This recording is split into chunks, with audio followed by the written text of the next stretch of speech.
Қайырлы күн, құрметті тыңдаушылар. Біз мектеп алды даярлықтың заманауи әдістемелері пәні бойынша әлеуметтік орта білім беру саласы бойынша оқу қызметін ұйымдастыру және оның әдіс тәсілдері жайында сөз етеміз. Жалпы мектеп алды даярлық балалары адамның өмір сүру салтына, адамдар мен жануарлардың жердегі, судағы, ауадағы қимыл қозғалыс тәсілдеріне қызығушылық таныта бастайды. Нақты жағдайларда кейбір мінез-құлық ережелерін есте сақтаулары мүмкін. Тарих, мәдениет бойынша қарапайым мағлұматтарды игеруге қабілетті. Балалар карталар мен атластардың құрылымымен танысуға дайын. Оларды қарап, үлкендерге сұрақтар қояды. Оларды маркалар, белгішелер, тиындар, өз елі мен басқа елдердің тулары мен ел таңбалары туралы әңгімелер қызықтырып, бірқатар сұрайды. Осы орайда біз әлеуметтік орта білім беру саласындағы әрбір бөліммен жеке таныссақ. Бірінші бөлім бұл мен және қоғам деп аталады. Бұл бөлімде мен және менің отбасым, менің мектебім, мамандықтар, көлік байланыс құралдары туралы бірқатар мәліметтер беріледі. Мен және менің отбасым бөлімінде туыстық байланыс туралы, өзінің жасы, толық аты жөнін, тегін, ата-анасының, отбасы мүшелерінің аты жөнін, балабақша, топ атауын, номерін айта білу, үйден балабақшаға дейінгі жолды анықтау туралы түсініктерін кеңейту мәселелері қарастырылады. Балаларды өз отбасының мүшелеріне қамқорлық білдіруге, үй тапсырмаларын орындауға, өзінің адал тілектерін отбасы мүшелеріне сөзбен айта білуге тәрбиелеу қажеттілігі бар. Балалардың өз ата тегін, яғни жеті атасын білуге деген қызығушылықтарын дамыту, баланың өзінің әке-шешесіне, туысқандарына, сыртқы ұқсастарынан, яғни көзі, мұрны, шашының түсі деген сияқты белгілерді анықтау дағдыларын жетілдіру көзделеді. Жақын туыстарынан құрметпен және қамқорлықпен қарауға, өзін-өзі дұрыс бағалауға тәрбиелеу, өзіне, өз күшіне деген сенімділікті нығайтуға, дербестік пен өзіне деген құрметке үйрету, өзінің әлеуметтік маңыздылығын сезінуге, өзін-өзі дамытуға, құрдастарының алдында өз дербестігін, қайталанбас өзгешелігін сезінуге көмектесеміз. Өзінің жеке басындағы әрекеттерін бақылау, салыстыру, бағалау, өзін-өзі және басқа адамдардың ерекшеліктерін айқындау, балаларды өз әрекеттерінің салдарын және олардың басқа адамдардың эмоциялық жағдайларына әсер етуін түсіну іскерлігін тәрбиелеу мәселелері туындайды. Менің мектебім деп аталатын бөлімде мектеп қызметкерлерінің еңбегі туралы түсініктерін кеңейту, яғни мектеп директорының, оқу бөлімінің меңгерушісінің, шаруашылық меңгерушісі, кітапханашы, еден жуушы, аспаз, аула сыпырушы, медбике, көлік жүргізуші сияқты тағы басқа да қызметкерлердің әрекеттерін тану және оларға құрметпен қарауға дағдыландырамыз. Мамандықтар деп аталатын бөлімде әртүрлі мамандық иелері мен олардың еңбегінің ерекшеліктері, маңызы туралы түсініктерін кеңейтіп, өз ата-анасының және туыстарының еңбегі туралы білуге үйретеміз. Адамдардың еңбектеріндегі өзара байланыстарды байқауды жетілдіру, ересектердің еңбегіне деген қызығушылықты және оның нәтижесіне деген құндылық қатынасын қалыптастыру, балаларды ересектермен бірлескен еңбек әрекеттеріне қосу, әртүрлі мамандықтарға деген қызығушылығын дамыту көзделеді. Сондай-ақ ауыл шаруашылық саласы мамандарының, яғни ферма иесі, тракторшы, комбайншы, бақташы, қойшы, мал өсіруші, сауыншы және тағы басқа да еңбек әрекеттері туралы білімдерін кеңейту көзделеді. Қоғамдық пайда ұғымдарымен таныстырамыз. Қоғамдық пайданы сақтау мен ұлғайтуға ұмтылысын және қажеттілігін қалыптастырамыз. Көлік байланыс құралдары деп аталатын бөлімде көлік құралдарының көп түрлілігі, олардың белгіленген жұмыс түрлерін орындау үшін жабдықталғандығы туралы, яғни суару көлігі, жедел жәрдем, өрт сөндіретін көлік, қар тазалайтын көлік жайлы түсініктерін кеңейтеміз. Көлікпен жұмыс істейтін адамдарға деген олардың іс-әрекетіне деген құрметпен қарауды, олардың адам өміріндегі маңыздылығы туралы, телефонның, компьютердің, теледидардың, радионың атқаратын қызметтері және оларды қолдаудың кейбір қарапайым ережелері туралы білімдерін бекіту көзделеді. Келесі кезекте екінші бөлім менің туған елім деп аталады.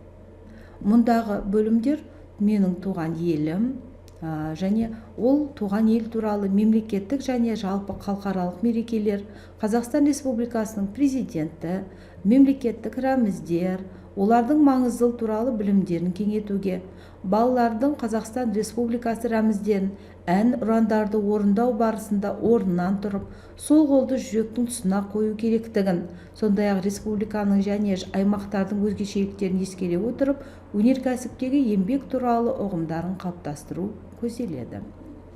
Тарих беттерінен деп аталатын үшінші бөлімде Қазақстанның тарихи тамырлары, өнер және мәдениет, тәуелсіз Қазақстан бөлімдері туралы сөз етеміз.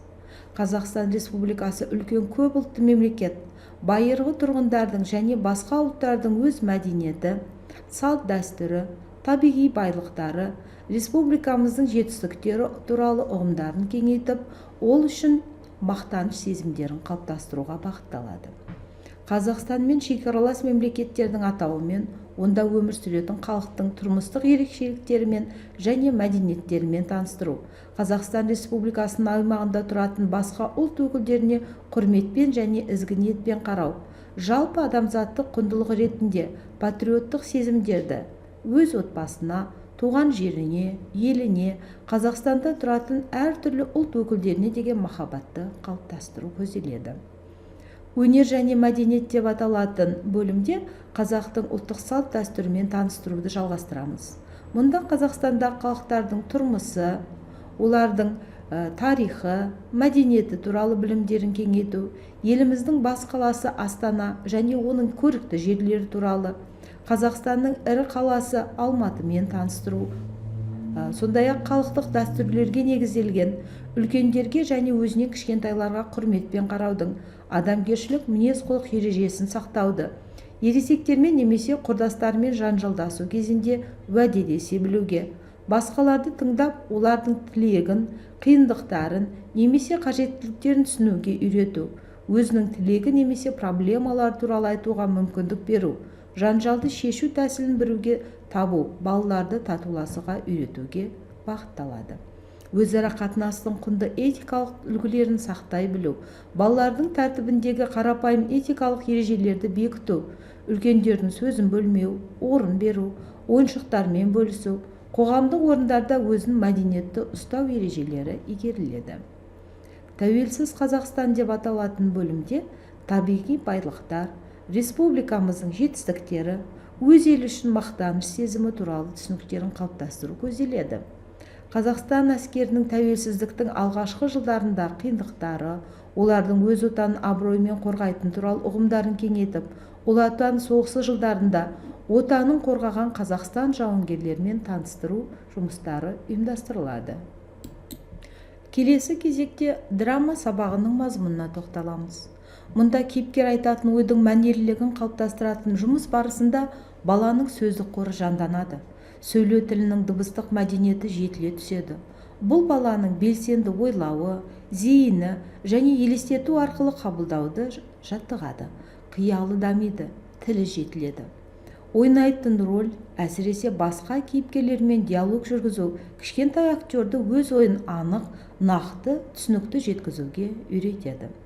Балалар бір-бірімен ғана емес, үлкендермен де көп қарым-қатынаста болу үшін ата-аналарды қоршаған ортаны саналы қабылдауға көмектесетін және балалар мен үлкендер арасында қатынас құралы болып табылатын театрландырылған ойын іс-әрекеттеріне қатыстыру қажет. Театрландырылған іс-әрекет баланың шығармашылық әлеуетін ашу, тұлғаның шығармашылық бағыттылығын тәрбиелеу мүмкіндіктерін береді. Балалар драмамен айналысу барысында музыка, дыбыстар, түстер, бейнелер арқылы қоршаған ортаның алуан түрлілігімен танысады. Ал педагогтың қойылған сұрақтары дұрыс болса, баланы ойлауға, талдау жасауға, қорытынды жасауға, жалпылауға түрткі болады. Драма сабағының бірінші бөлімі артикуляциялық дағдылар деп аталады. Яғни мұнда тыныс алу және артикуляция, мақам және интонация жайында сөз болады.